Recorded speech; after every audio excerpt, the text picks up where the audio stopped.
Авыл кешесе өчен иң җаваплы чор елны туйдырырлык көннәр. Тик быел ясын килү сәбәпле чәчү 2 атнага соңрак башланды. Оның каравы җир дымга туенды. Димәк, яхшы уңышка өмет бар.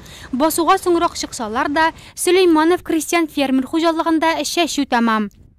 Язгы көрәшләренә 2 атнага соңга калып керсәк тә, 2 сменада эшне оештырып, техниканың киле эшләве аркасында кыска срокларда 17 000 гектарда хуҗалык буенча язгы эшләрен башкарып чыктык. Эшләгән кешегә айныкын айга вакытында хезмәт хакы биреп барабыз.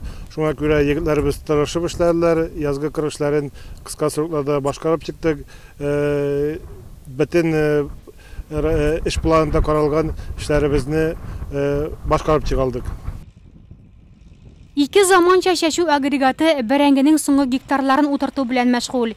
Икенче икмәк хуҗалыкта 200 гектар мәйданда чәчелгән. Быелгы орлыклык материал да яңа. 50 тонна элиталы сорт алганнар. Ул яңа уңышның нигезе.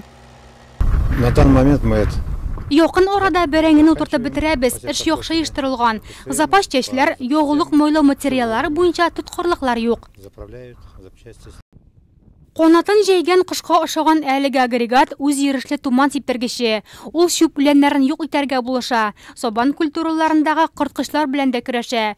Үсентеләрне эшкәртү иртә таңнан һәм көн сүрелгәч башкарыла. Бүген көнгә безнең хуҗалыкта 9 апрель үтешли. Чүпләннәренә каршы көрәшәбез. Азимой былай кырларында һәм шикәр чигендер кырларында. Бу опроскеның файдасы зирәк күп аның чүпләнгә каршы көрәшәбез. Чүпләне булмаса, булмагач культураларның урожай яхшы була. 7000 гектардан артык бөртекле һәм бөртекле кузаклы культуралар, 2000 гектар көнбагыш һәм кукуруз чәчелгән. Быел шикәр чигендеренең мәйданын да арттырганнар. Менә эшләр төшке ашка туктады. Көненә 2 тапкыр койнар ризык белән сыйлылар үзләрен. Тамак тук, яхшы хезмәт хакы булганда, эшләр дә гөрле, кәеф тә күтәренке.